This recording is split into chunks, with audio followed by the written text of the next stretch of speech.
Hi, I'm Annabelle. And I'm Amy, and welcome to Escaping Purgatory, a podcast where we rewatch Supernatural, then talk it through in the hopes that we can finally escape this show. Join us each week and leave comments on upcoming episodes, and together we can escape Supernatural Purgatory. Like we said last week, we did it! We're at the end! Yeah! So this episode's obviously our season wrap-up, so it's going to be a little bit different. You know, we don't really have any episodes to talk about specifically. We're more just going to go through like some of our highlights of the season, some of the plot points meta, random facts and information that we might have like forgotten about or missed in the season, and then just like a couple of our favorite moments and things like that. So thank you for joining us on our journey through season 2. Yeah. I think I enjoyed season 2 more than I enjoyed season 1, just because some of the storytelling, as the actors get more comfortable with each other, like they already had a strong like brotherly bond on screen in season 1. Yeah. I think also the fact, you know, they don't revere John Winchester as much in this.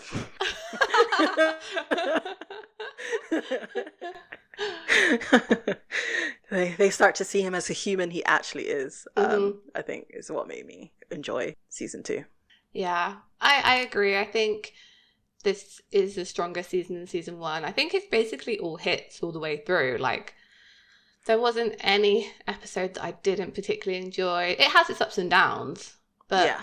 I feel like season 1 had more of those ups and downs. Yeah, exactly. Definitely had a few duds in there.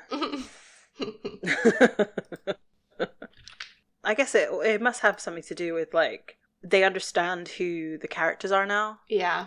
Whereas in season 1 they're figuring out who Sam and Dean are, and you know how they were like. But like you said, there were definitely times where it's like, was that really necessary? And I think we've brought that up in like Born Under a Bad Sign. That's the one episode that I will probably never rewatch, just because, you know, the scene between Sam and Joe. Yeah, it's just that. But other than that, it's been all pretty good. Yeah, I agree. So, I mean, with that, I think let's talk about each of our own favourite episodes of the season. I'm happy to start, I think. Yeah, of course. It's tough, though. There's a few in here that I really like. You if you have like a top 3, maybe if you want to say your top 3, no, I don't mind. Okay, I'll talk about my top 3. I think, In My Time of Dying is one of the top of the episode of the season. Obviously, What Is and What Should Never Be, I think, is as well. I also really enjoyed, I don't know, I like Tall Tales, like Hollywood Babylon. They're all good. I think, okay, all right, my top episode of the season, I think, is Houses of the Holy. And I flip-flopped on this because it was going to be What Is and What Should Never Be, because we'd like just watched it. But thinking back all the way through it, I think it's Houses of the Holy, just because of how it fits into the kind of meta-narrative of the season, how it talks about faith, how it talks about angels, and it kind of really brings into contrast like Sam and Dean's characters, because they are separate people, and we were saying in season 1 that they sometimes really do kind of seem very similar, but I think House of the Holy really highlights how different they are in their worldview. It highlights some of Sam's issues with how he feels about himself, with the demon deal, like, you know, thinking that he's a bad person, that he's tainted in some way. I think it deals with Dean's issues of just not believing in anything good in the world, and some of his issues with over Mary and John. And I think it's just a great episode all round. It's a little bit unsatisfying in the end, I feel. Yeah, I mean, I think we spoke about it. It was a kind of a growing moment for everybody in that episode. Yeah. So Well, yes, it was not like quite a fulfilling episode. It was the character development was really good. Yeah. And I think that's why it's my favourite episode of the season. The character development really, really counts, and it takes you to places later on, and you understand then why they're making those choices, especially in like the last 2 episodes. So all hell breaks loose. You can see exactly why those characters have made the choices that they've made, because of moments, I think, that come from not just House of the Holy. There are other points in this season, but I think this is where it sort of solidifies and sort of crystallizes their characters, and a lot of the traits that we see there really do carry through into later seasons as well. Especially for I was going to say especially for Dean, but that's actually not true. I think for Sam as well, the idea that he's bad in some way and kind of tainted by this demon, it never really goes away for him. And I think it's, I just love it. It's a good episode. It's a great Led Zeppelin song, like everything about it is good. And it makes it so much more satisfying to watch on a rewatch, because you're like, oh, you don't believe in angels at all. And then you're like, but I know what's coming. I know what's coming. The thing that I'm probably always going to remember from like going through that episode with you is when the scene when they're in the church and Sam points at Dean. Like that forever is gonna just like stick in my mind. I know. Father, that's Michael, right? That's right. The Archangel Michael, with the flaming sword, the fighter of demons, holy force against evil. It's genius foreshadowing. Like, you It can't really is. do that level of foreshadowing on purpose. It has to be on accident, and they did it. And yeah, great episode. My favorite episode, for sure. Nice. What about you, Annabelle? So for this season, I think most people could probably guess what my favorite episode is going to be. It's Bloodlust. yeah. And I mean, I guess for me, this was like, in terms of why it's my favorite episode, I think the casting was really amazing with this, like introducing new characters and new ideas into the show was really important at this point too, which also again leads into sort of everything that we learn about Sam and Dean, with the fact that it's not black and white. There are shades of grey in between. I don't know. It was so in the special features, there's an interactive map, right? Yeah. I didn't go through all of them. I just went through like the first 3, probably just because I wanted to get to Bloodlust and see how like they spoke about it. And so it was a different writer who wrote like the outline, and then Sarah Gamble came in and like finished it up. Yeah. And she was saying that, you know, they wanted to focus on Dean's grief and like how they were kind of they were trying to make Gordon like a father figure. I didn't see that. I was seeing it more as like a like not a companion, but like a comrade. Yes. Okay. So when they said father figure, I was like, I don't think that got kind of cross. But then they wanted to take it away from him. I was just like, well, that's just rude. Give him a father figure, then take it away. But again, so it's like, I mean, everybody knows that we're both Dean girls in this podcast. So Yeah. it's a very Dean-centered episode. His character development in that, you know, after his big display of grief in the last episode, to then have this like moment of complete and utter shutdown during his like vampire fight, and then in the last scene of that episode, they literally do night and day with him, which is like amazing.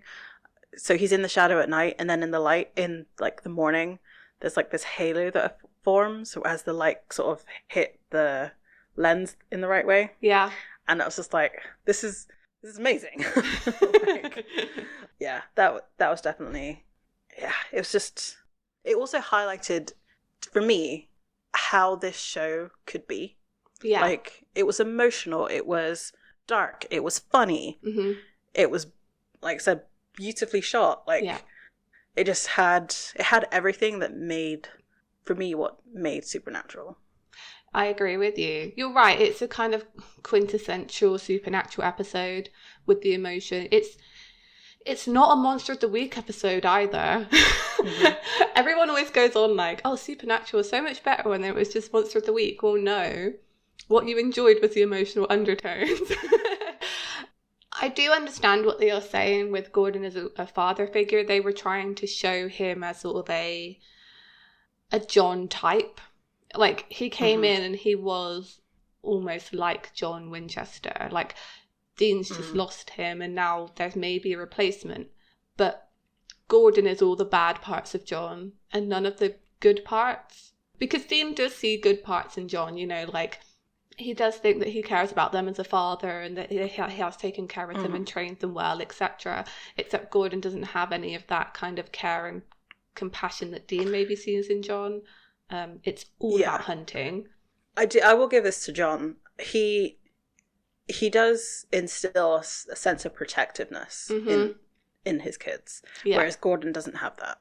The whole thing with him saying that he killed his sister because she became a vampire, like that is never something that would cross either of their Sam and Dean's minds. No, exactly. Like, it would be find a cure or not kill. And I mean, okay, I'm being on John Winchester's side today. I don't know what's happened to me. Maybe it's because I'm watching Grey's Anatomy at the moment and he's playing Denny and it's like, oh, I feel some things. I can't separate the two. Yeah, at the moment I can't separate the two. But you have to say, in what he said to Dean, it was like, if you can't save Sam, it wasn't like you have to kill him now, it's if you can't save him. And I think that's the difference between him and Gordon. Gordon would have just taken him out. And you see that actually in how he treats Sam. So yeah, I think that's interesting. But I don't feel like Dean has any regret in losing Gordon at the end of that episode. No, I think it's absolutely.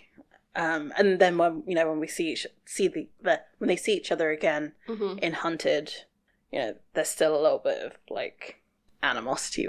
I say a little bit. There's a lot of animosity between the two of them. And it's not just from Dean. I guess Gordon feels betrayed as well because he thought that they were. He knew Sam was not as, I don't know how to say this. Not as gun-ho, kill happy. I don't know. He was not like Dean in Hunting. So, you know, like we said, he's very dismissive of him. But I guess he'd also thought he found a comrade in Dean, and then to essentially be betrayed, I say betrayed in quotation marks, at the end of that episode, it's got to be pretty hard hit. Yeah, I agree with you. If you look at that episode from Gordon's point of view, he was hunting vampires and the guy he was hunting it with decided to go soft and go on, you know, sort of side with the vampires. So, yeah. No, I agree with you. Great episode. Beautifully shot, you're right. Oh, that last scene with the sunset is the sunrise. It's the sunrise, right? The sunrise, yeah. It's too much. It is. And like Dean's old Jensen is looking at the camera, like looking down the lens, and it's like, Fair. You can see into my soul. Definitely for the fun episodes of this season, Tall Tales was definitely the best one, in my opinion. Yeah, I agree with you. Tall Tales was the comedy jam in the supernatural sandwich. I think The Usual Suspects was pretty funny too. It was. Yeah. I think it was just like the absurdity of it all in Tall Tales. Like the way they kind of completely they had fun with that episode is basically what had happened. Yeah. Like the format of the episode, the idea of them like recounting a story and then seeing their storytelling abilities or like traits. You know, with Sam being like this very camp bitchy interpretation by Dean. It's like, what? If you wouldn't mind, just give me 5 minutes here. Dean, this is a very serious investigation. We don't have time for any of your blah, blah, blah, blah. Blah, blah, blah, blah. Blah, blah, blah, blah, blah. Just learning that he's an unreliable narrator as well. It has quite a big impact. Yeah, I didn't think that would have such a big impact on me as it actually did. I'm like, oh yes, Dean is an unreliable narrator. Okay, this is definitely very important, which is, it shouldn't come from an episode like that. Like, we shouldn't be finding these things out like that. So, going on from our favourite episodes, we can go on to our favourite character moments. So my favourite Dean moment, I have two. Like, I've picked a serious and a funny one for each. So my favourite serious Dean moment is at the end of Everybody Loves a Clown. Oh. Yeah. Mm-hmm. And he destroys the boot of the Impala. Just something about that. It's just tore up my soul. Yeah. Like, you know, he'd been putting on a front for so long, and then it all falls apart, and it's just like, ugh, I just want to give him a hug and be like, I want to say it's going to get better, but it doesn't. It really doesn't. It doesn't. Oh no. And then my favorite funny moment was in Hollywood Babylon, where he misunderstands Sam's question about like how's it going. Yes. And he talks about like the acting and like the script and everything. How's it going in here? It's going really good, man. Tara's really stepped up her performance, and I think it's probably from all the sense memory stuff she's drawn on. Sense memory? Yeah. Dean, you know, when I ask how it's going in here, I'm talking about the case, right? We don't really work here. I don't know, it's just this, like, he's so ingrained in the culture, and like he doesn't even register that Sam's asking him about hunting. He's just like, oh no, the films are going great. Like, this is really fun. He was so engrossed in being a PA. I love that episode too. And then for Sam, this is weird to say, but like, I don't feel like Sam had very many on-screen serious moments. I feel like with the, you know, he hasn't gotten over Jessica, but like, that's what kind of made him very serious about hunting. So it was kind of easier to see like his grief and stuff like that. Sam was definitely trying to be strong in this season. So it did take me a little bit of thinking on my favorite like serious moment. And I think it was like in Simon Says, after the jolly man, I've forgotten what his name was. I want to say it was the mayor, but it was the doctor, I think. Yeah. Like the town doctor. After he was killed in front of the bus. And like Sam's fallen apart on the side of the road. Yeah. Something about that. I kept him out of the gun store. Thought he was okay. I thought he was past it. At least I should have stayed with him. I guess the way it hit him so hard that he thought he could save this person, and then it didn't work out. Like he saved him from the original vision that he had seen, but then he couldn't save him in like overall. So I think that moment was definitely like hit me the hardest with Sam. And then his funny moment, which is I mean is also a serious moment, but it's funny because he's drunk, which was in Playthings. Yes. When he is drunk. You're bossy. What? You're bossy. You're short. Are you drunk? Yeah. It reminds me of like what's going to come in season 3, where he like loses his shoe and stuff like that. Like it reminds me of that kind of Sam. Yeah. Back then. So yeah, that was probably my favorite Sam moment. Funny Sam moment. I can see that actually. That's a pretty good scene overall, I think, generally. Okay, let's go through it then. So Dean, favorite serious moment. There's so many in this. See, I was going to go with the end of Heart, but I think it's how Dean reacts to Mary in What Is and What Should Never Be.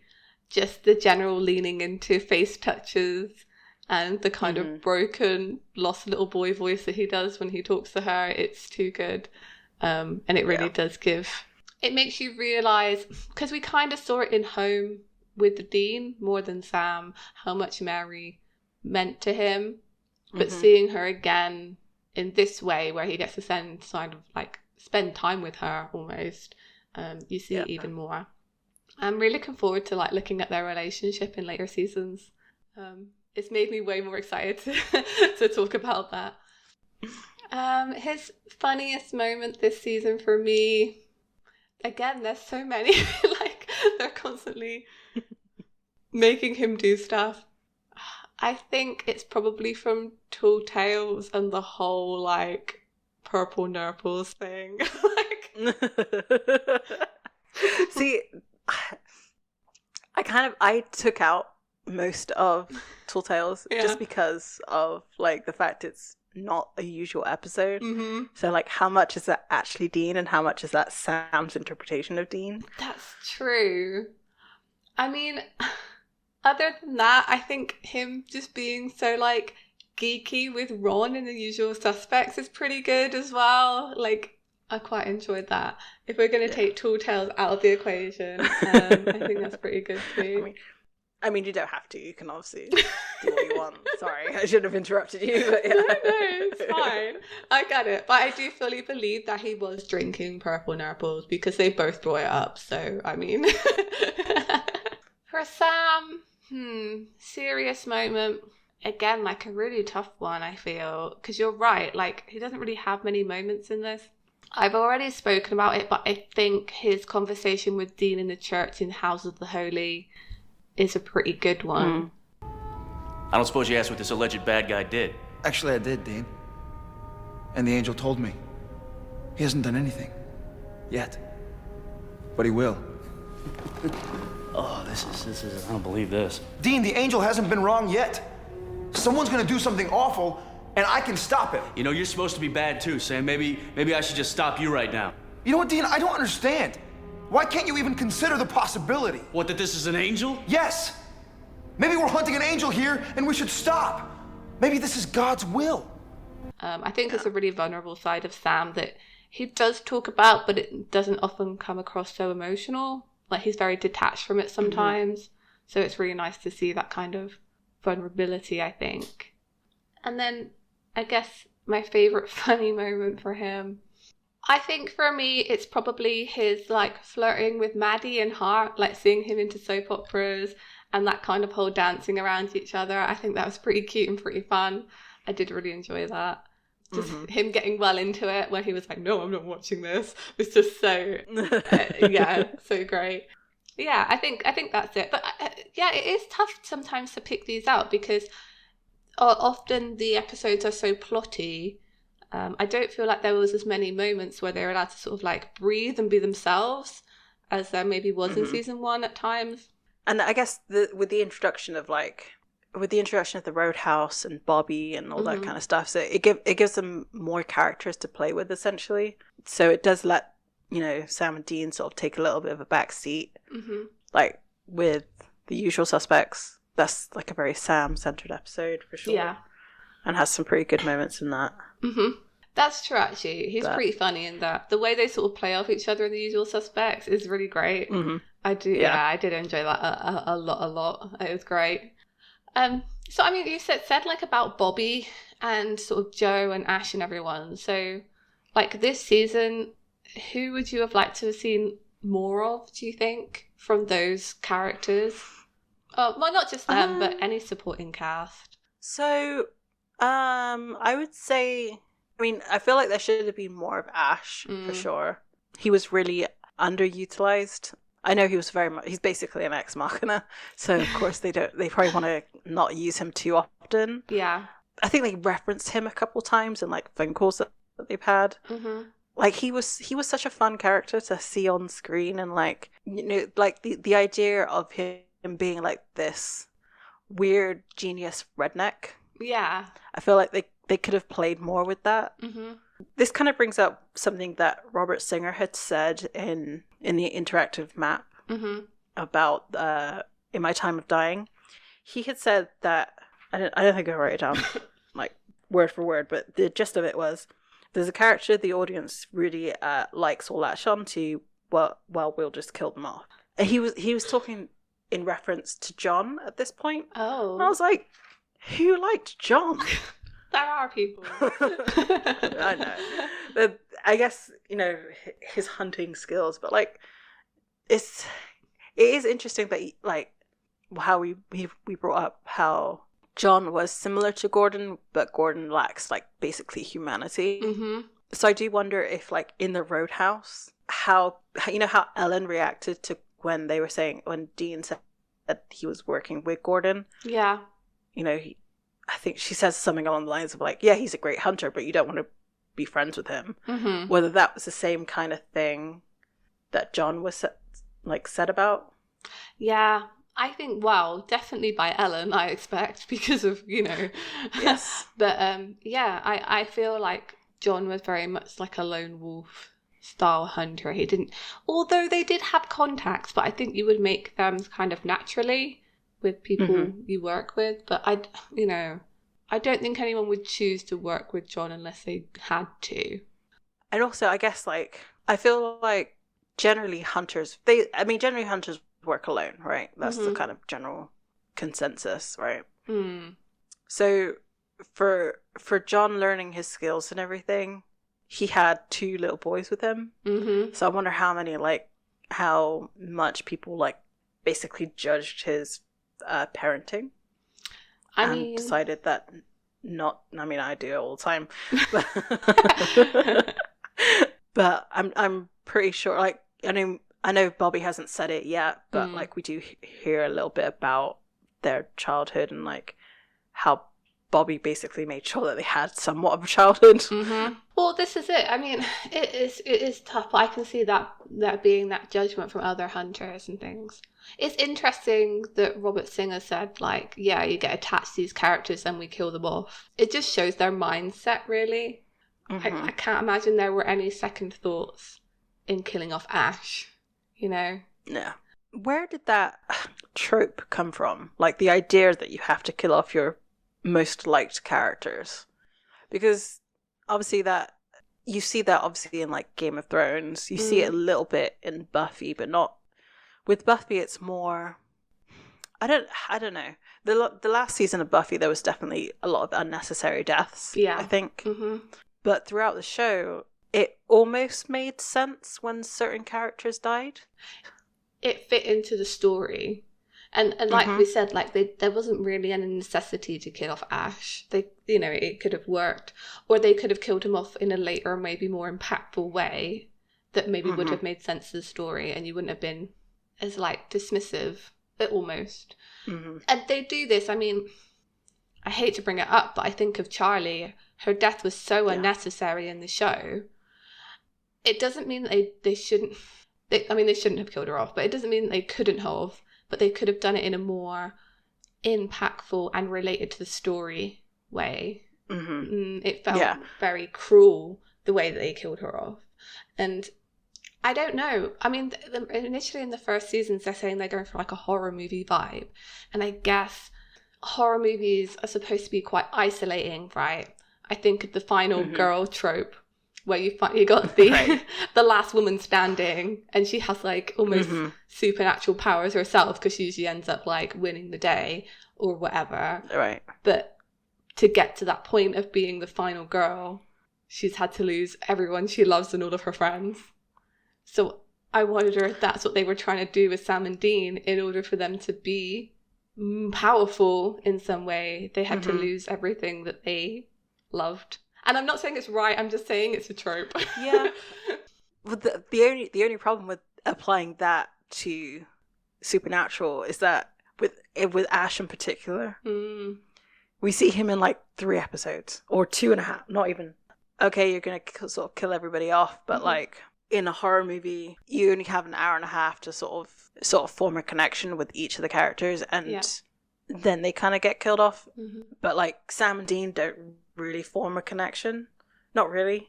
This is what I mean. Like, I think they were trying to go for shock value.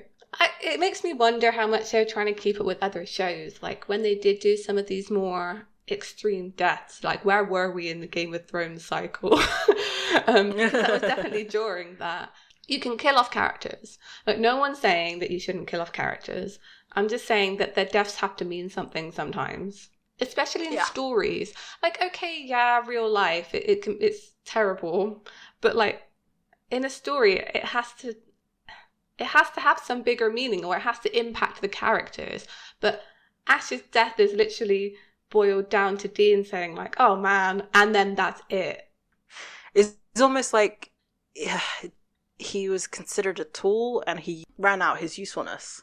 Yeah, and that's how the show treats side characters sometimes. I mean, a lot of the time. They're tools to be used and then discarded when it's good for them. And it's not really thought on how much people connect with those characters. And, you know, I think it's an interesting early blueprint for how the show deals with recurring characters that aren't Sam and Dean. Yes. We should have known better that they were going to treat them with any love and affection. So one character I would have liked to have seen more of, and like controversially maybe, I don't know, is Jo, because she was only in three episodes this season. The reason why is because I think in Born Under a Bad Sign there was stuff that was not resolved between her and Dean. And I don't necessarily talking about like romance. I'm just talking about how they kind of treat each other. And the same between her and Sam, because some stuff went down between them that was not cool. I feel like they never resolved that, really. And I mean, she already has a low opinion of them after it was revealed that, you know, John got her dad killed. Exactly. So I would have liked to have seen them resolve some of that, and I feel like we don't see Jo in season 3. So we have to wait a long time for her to come back and then for them to talk through that, but I don't know if they do either. I just feel like I did enjoy her in No Exit. I feel like she added a dynamic to that. I like it when they have a third person with them, or like someone else with them to like play off their dynamic. I like the little sister energy she brings, the kind of protectiveness she brings out in Dean, the kind of like, and the same with Sam actually, like he is protective over her, but he sort of more sees her as more of an equal, which has very like middle child energy for Sam. Yeah, definitely. So yeah, I think it's a shame. I mean, maybe Alona Tal was off doing other things, which good for her considering how they end up treating her character. But I mean, yeah, I think they could have explored that a bit more. I mean, other than that, I think if we should talk about how we feel about season 2. I mean, generally, any things that we missed over all of the weeks that we've been talking about this, anything we feel like we didn't get to discuss because the episode was already too long. So I guess the thing for that I'm trying to wrap my head around is the generations thing. And because I know it gets dropped like completely. Like, what happened to those kids? Like, would they develop their abilities, or because the demon's now gone, they don't? Let's just say it straight out. Season 2 doesn't fit into the big meta of Supernatural. If you stop and you think about it doesn't fit. No, we already kind of touched on this a little bit, but like, if Sam was always supposed to be Lucifer's vessel, well, they've just killed him off. Yeah. Like, that's a big whoopsie. Yeah, in the exactly. whole, like, you know, I do find it kind of interesting that, like, so we've already mentioned about how Sam points at Dean and says, "Is this Michael?" I don't feel like there is that kind of same foreshadowing for Sam. I mean, you could point to that moment and say that it's foreshadowing, because the painting that he's pointing to is like Michael casting down Lucifer. So we find out that Yellow Eyes is like a pretty big player in Hell, right? He's like a prince of Hell. So, I mean, he should have known the plan, you know, Lucifer's vessel bringing on the apocalypse. So why is he doing this whole side gig of like bringing up a big army of demons, etc. Mm-hmm. I think we were talking before about whether or not this was a seal as well. I can't honestly remember if it was a seal to start the apocalypse, like opening the gates of hell. It's possible that it was. I don't think it was. And I don't think it was because I think that Dean breaks the first seal. So, but okay, let's try and fit this into the big meta. Let's try and do the work that the writers never did. Let's put a square thing in a circle box. Exactly. Let's do it. I think maybe Sam was just unlucky. Because they have this whole bloodlines thing of them being the true vessels for Michael and Lucifer and, you know, all of this.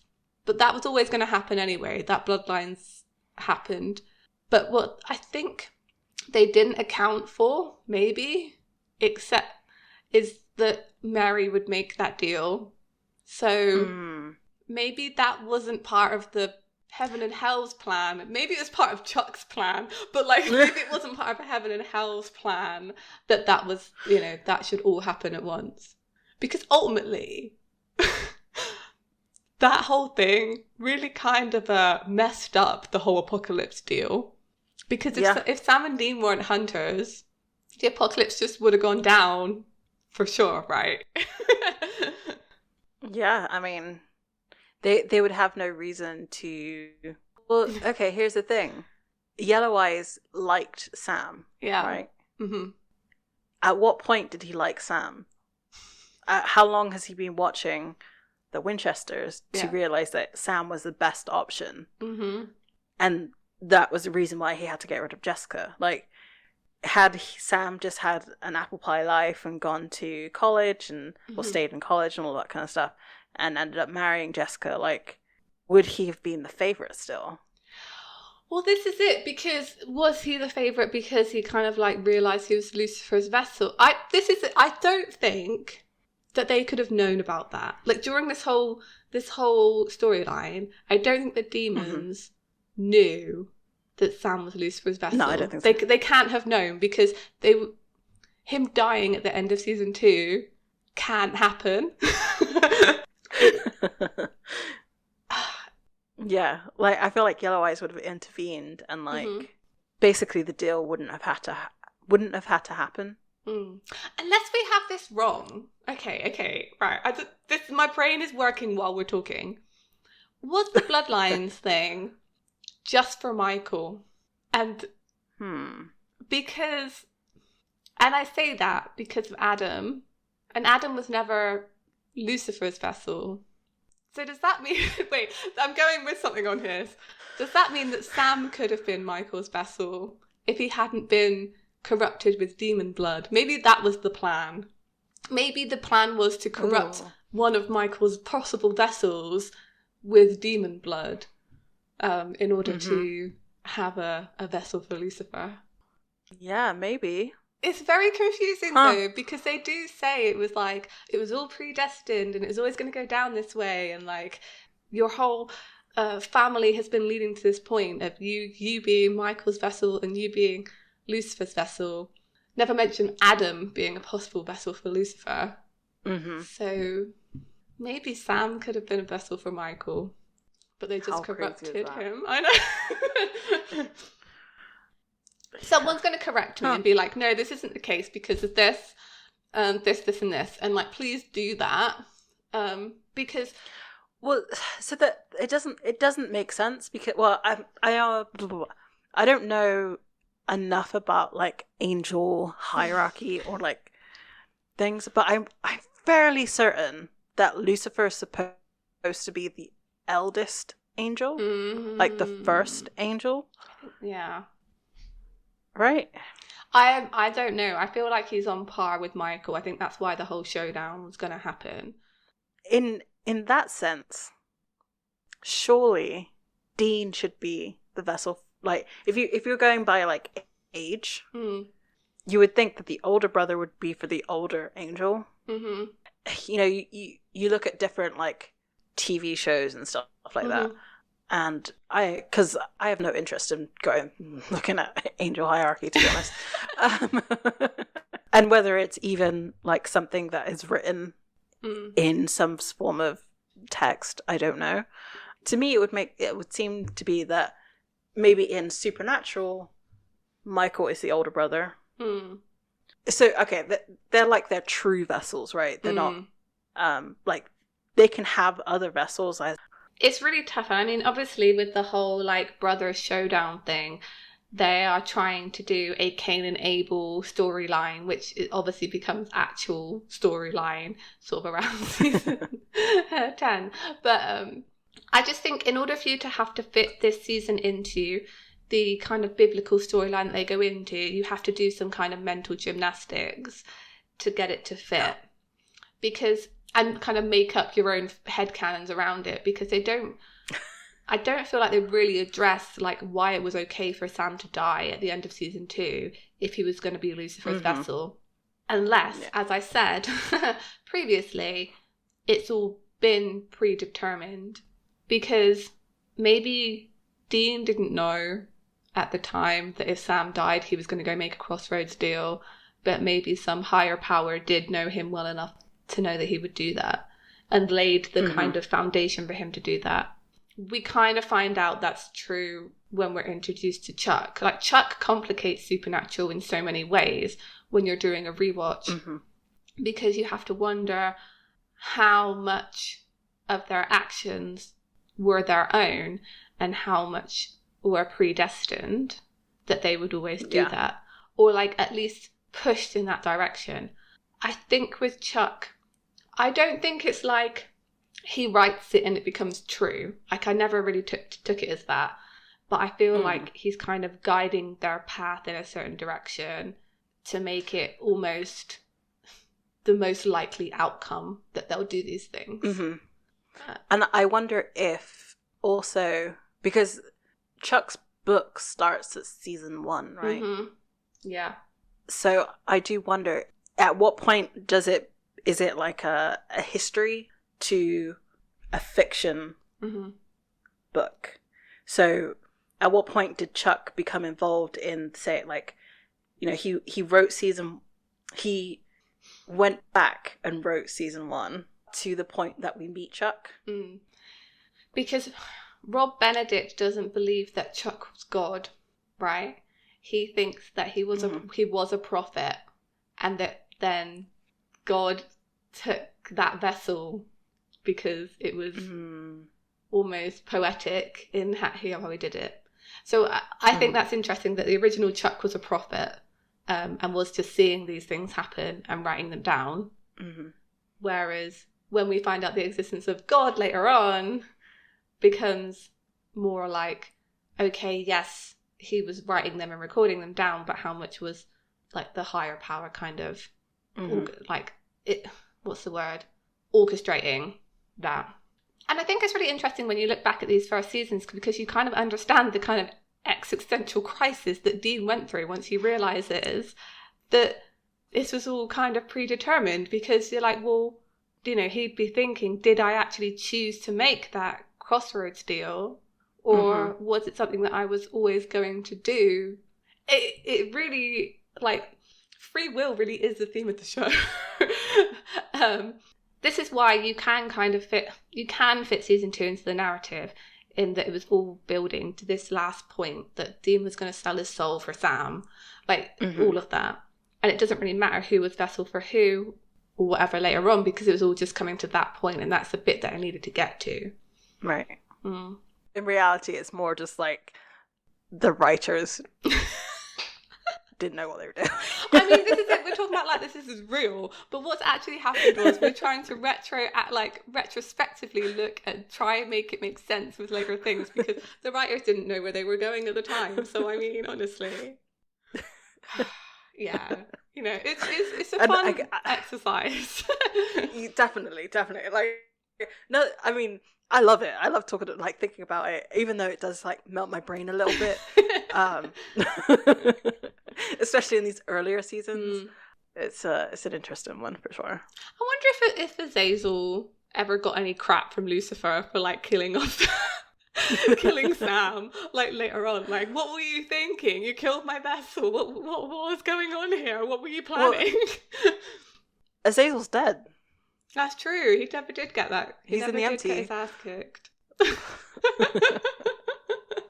Like, he never went back down to hell to go see Lucifer. Yeah. So, okay, though, where is Lucifer in all of this? 'Cause he's not locked away, right? Yeah, he's in the cage. Yeah, he's in the cage. Oh, yeah, because they go through all of this so that his cage will be released. Mm-hmm. I do. I mean, I'm going to say something that is controversial yet brave. Chuck is a dick. Like, controversial. I know, I was joking. I was being sarcastic.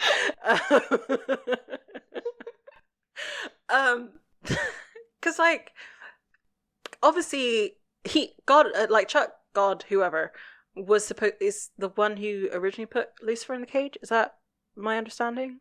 Is that how that happened? I don't remember. I don't know if that's ever explained. I think Michael casts Lucifer down from heaven. That's biblical, but I don't know in the show. I can't remember. Yeah, I'm thinking back to like 1519, right? God is around. Yeah, but like doesn't do anything about Lucifer, like at all. He literally brings him back. Yeah, he doesn't care at that point. He's just trying to like end. He's trying to end it because he's had enough. He's trying to end it. He's gone on too long. Basically, Chuck is the writers. They found nowhere else to go. They're trying to end the show, and the characters are fighting them in trying to end it. Imagine writing a book, and you're trying to write the end of the book, and the characters are like, "No, you can't finish the book because we'll die." Like, that's basically what's happening here. Yeah, I guess so. On the topic of 1519, I had another kind of... There were a few things in this season that relate to the end of Supernatural that we didn't talk about in the seasons. Well, we did, but I cut them. So the first one being... I hate even talking about it. The first one being Hollywood Babylon. Okay. And there's a few things that kind of tie into this. End of Hollywood Babylon is them walking into a fake sunset as the end of the episode. Okay? The second thing I want to bring up is in the commentary for what is and what should never be, Kripke saying that it's basically a Western. Supernatural is basically a Western. Okay. Okay. And then thinking about how Westerns end. So generally they end by people walking, riding off into the sunset. Mm-hmm. Okay. And 1519 ended with them driving into the sunset after their big win, after a montage, which I have mixed opinions of. So my question is to you, with all the leading up of like, this is a Western, and there's jokes about it later on as well when they actually go and be cowboys and go back in time and stuff, and walking into fake sunsets and all of this. Why wasn't 1519 the end of Supernatural? Because for some reason, in someone's mind, that was not an ending. That was basically it. Like they couldn't leave it to be them driving off into the sunset. They just couldn't leave it.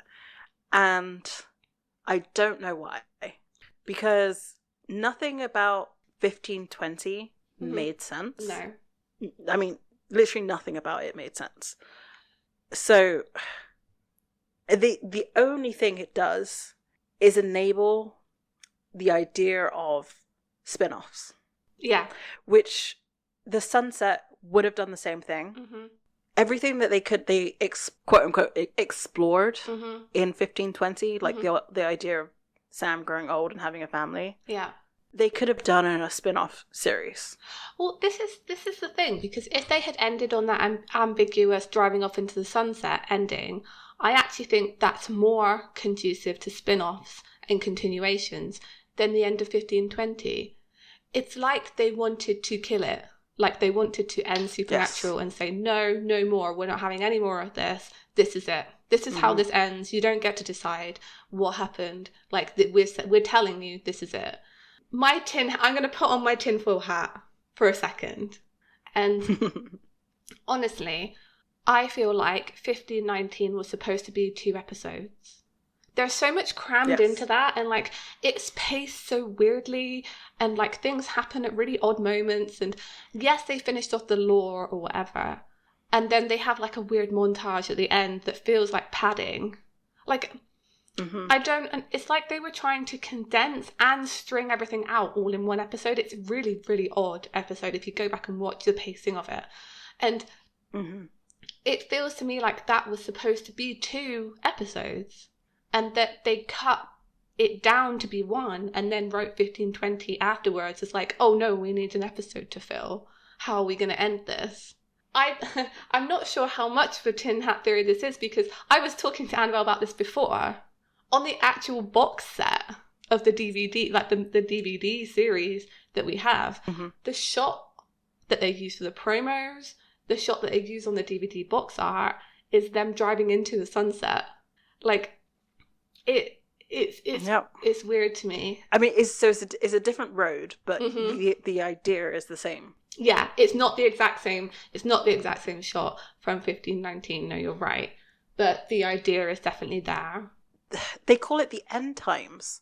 Well, that running off into the sunset is as a good an end time as anything. Like having the end of 1520 doesn't feel like an end time, because you've just now opened the idea of them being in heaven. Like it's just odd to me. Like I feel like that 1519 was the final shot of Supernatural is actually the ending that I always thought there would be. I could see the walking off into the sunset, and it was kind of alluded to, not just in Hollywood Babylon, but I feel like it's brought up again in other episodes that this could be the end.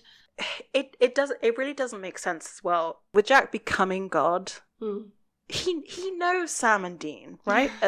Especially in their later years, he knows what they're like. Yeah, I don't think Jack would have wanted Sam to live alone in the way that he did. No. This is it. It's so, like, 1520 is weird. To me, it's not canon. I think 1519 was fine. It was weirdly paced, but it was fine, and the ending was good. And I like that kind of ambiguous ending. And they've done it before in so many seasons. I don't see what the problem was with it. It was just, like, Hollywood Babylon really kind of ping something in my brain that made me related to that, because it's like, oh yeah, you have been joking about ending the show like this for a really long time. Like season 2, Kripke's referring to it as a modern Western. Like that's how Westerns end. The trope is you ride off into the sunset. So it doesn't all add up to me that it wouldn't end like that. Anyway, I mean, I'm going off on one about it, but I mean, I think it's important to think about, because like so many people were unhappy with 1520 that it does make me wonder about it. Conventions are coming up soon, people. Ask these questions. Yeah, definitely. And it's a shame. It's a shame that it's just the act. I mean, it's amazing that it's just the actors, but it would be nice to actually have some of the writers be able to go. Yeah. And to get their true opinion. Like, I would love to hear John Shaban's interpretation, even Sarah Gamble. Like, I know she was all gung-ho for like killing off characters too, but like I feel like she would have more of an attachment than Kripke does, because I feel like after Kripke left, he was kind of like, oh, you can do what Supernatural I think so, as you will. I think after I think ending a show is a big responsibility, but I would like to hear them defend their work, kind of thing. And if they honestly truly believe that was that was always how they wanted to end it, and this is why. Like, I actually want to hear, like, why they think that. And not necessarily to be argumentative and disagree, because I feel like at the moment we only have the fan opinion of it. And I'd actually like to hear from the people who worked on that and be like, well, why didn't you end it with the riding off into the sunset after all this kind of foreshadowing to that? Or why did you decide to have vampires as your final, like, monster of the week? All this kind of stuff. And I feel like they're valid questions that the actors can't necessarily answer, because they're not as involved in the writing process. Well, they're not really at all. Exactly. I guess that's why it's nice to have have it when some of the actors are actually directing, because you can ask them about those specific episodes. Season 2 is great. It's interesting how it fits into the finale. It's interesting how it fits into the other seasons. I think nearly every episode in this is a banger. Yes, yeah, absolutely. I really enjoyed like the introduction to a network of hunters, the recurring cast members, the supporting cast members, just everything. Yeah. I think it was all a step in the right direction. Yeah. And this season definitely feel like season 1 doesn't feel like Supernatural. Yeah. Does that make sense? But season 2 definitely starts to feel like Supernatural and what we come to know as Supernatural. Yeah. And honestly, I think it's the introduction and the like staying power of Bobby that does that for me. Mm-hmm. Yeah, I agree. That is definitely he is as much Supernatural as Sam and Dean. I would totally agree with you, actually. I think Jim Beaver brings something to the series that we needed someone to care about the characters in the show, right? Mm-hmm. To show us why they're important and why we should care about them. And I mean, they do that all on their own, but Bobby brings a perspective actually in the narrative of why we should care about them and why they're important people, and just adds a facet to their character. I do love Bobby. Mm-hmm. Mm-hmm. And I do feel like it's the beginning of this idea of found family. Yes. Oh, Annabelle, you're so right. Yeah. I mean, Bobby coins the famous phrase eventually. He does say it, you know, and because it's true for him. Bobby doesn't have a family in the show, right? He doesn't have any blood relatives. Sam and Dean are his family, and he found them. And yeah, I said free will is the theme of the show, but found family is there, up there. Part of the free will element of the show is the choice on who your family is, like the free will to choose them. And I feel like that theme is a theme that carries for most people. Yeah. You can come to the show and just watch it for, you know, the attractive actors, the scary storylines, the monsters. But like, I feel the thing that sort of cements fans and the people who want to interact with conventions and all of that is that theme of found family. Yeah.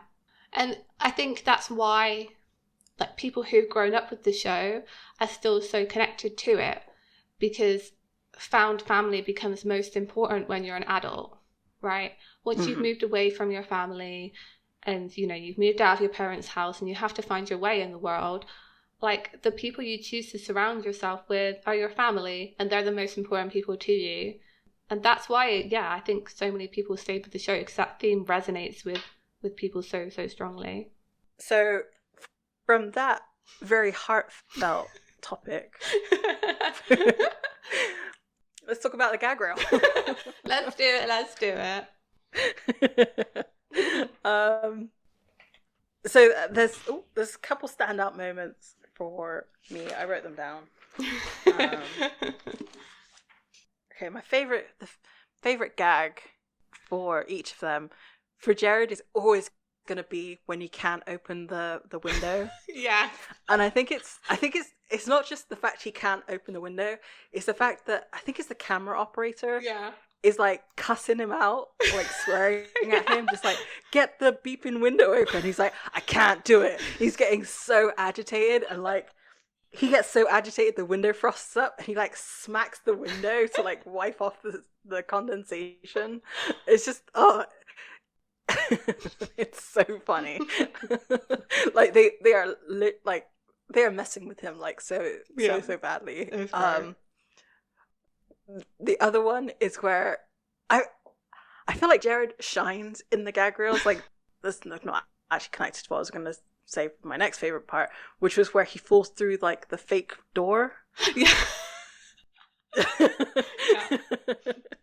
Like that, I can't remember which episode it was from. I think it was No Exit. No, actually, no, it wasn't No Alexa because he doesn't have the cast on, but it's he's just like whoa, and he like disappears. And Jensen's genuine like laugh was the best. For me, it's Jensen's like genuine reactions to things that makes it funny. Yeah. So like the prop bit where he ends up breaking the prop. Yeah. Essentially, and he's like, "Oh, I'm sorry. Do you want to do 1,000 props while you say your lines?" and then the last one is the rock paper scissor bit where he's like, "No, wait, we're supposed to be doing something else."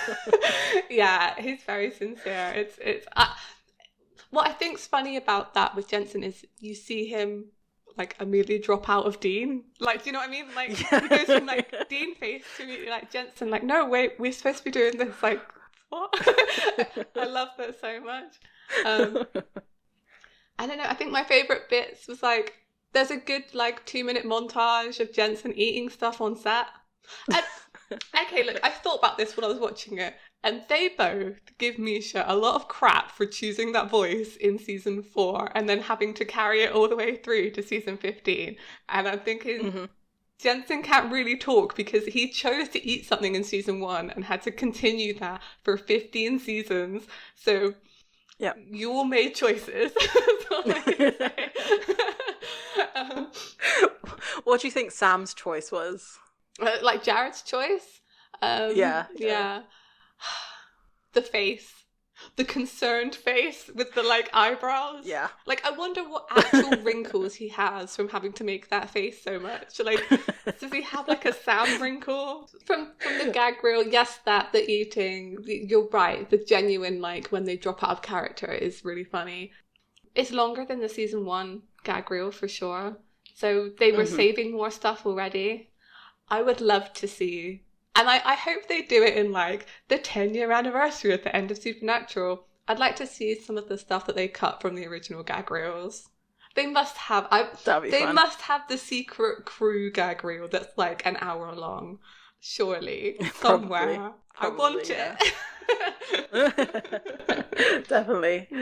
But I mean, overall, with the gag reel, I found that like, you know, paying so much attention to each episode as we like go through them. Yeah. Watching the gag reel is easier to spot when which gag reel goes to which episode and like what part. Yeah. And also like again paying attention to who directed and wrote episodes and things like that. Yeah.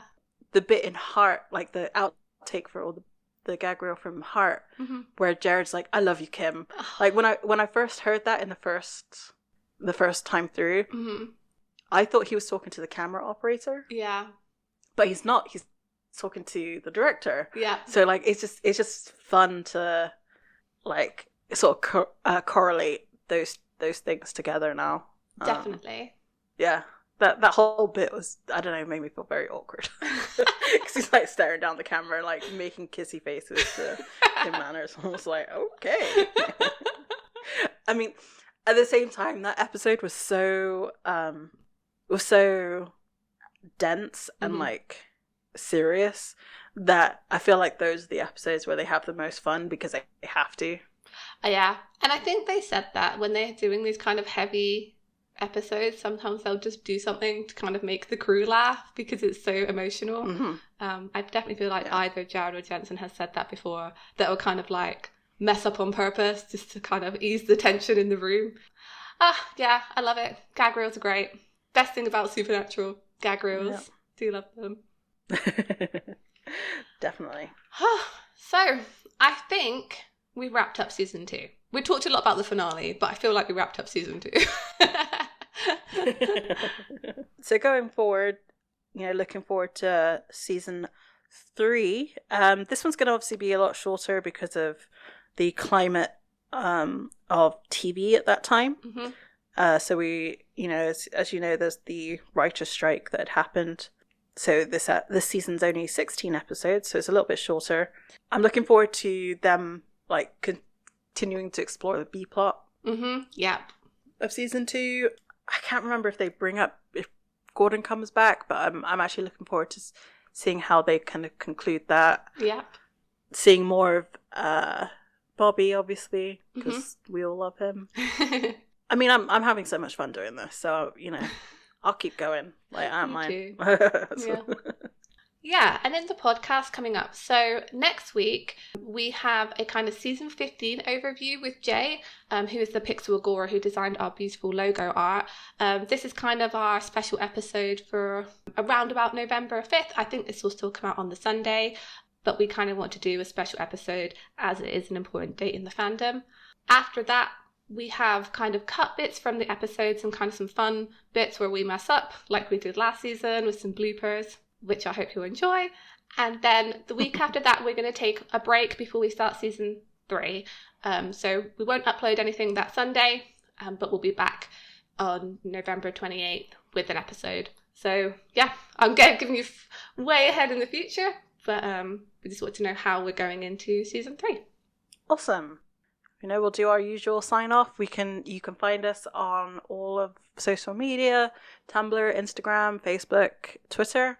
Search for Escaping Purgatory Podcast. You know, we have this new kind of cool feature on Spotify where, you know, we can ask you questions. So definitely have a look, see what the question is. Or if you want to leave a comment on one of our YouTube videos, they usually come out the week after. So Purgatory Pals, we made it to our second rest stop. We can wait here a while before continuing on the next part of our journey. Thank you so much for joining us so far, and hopefully next time we can escape supernatural purgatory. Bye. Bye.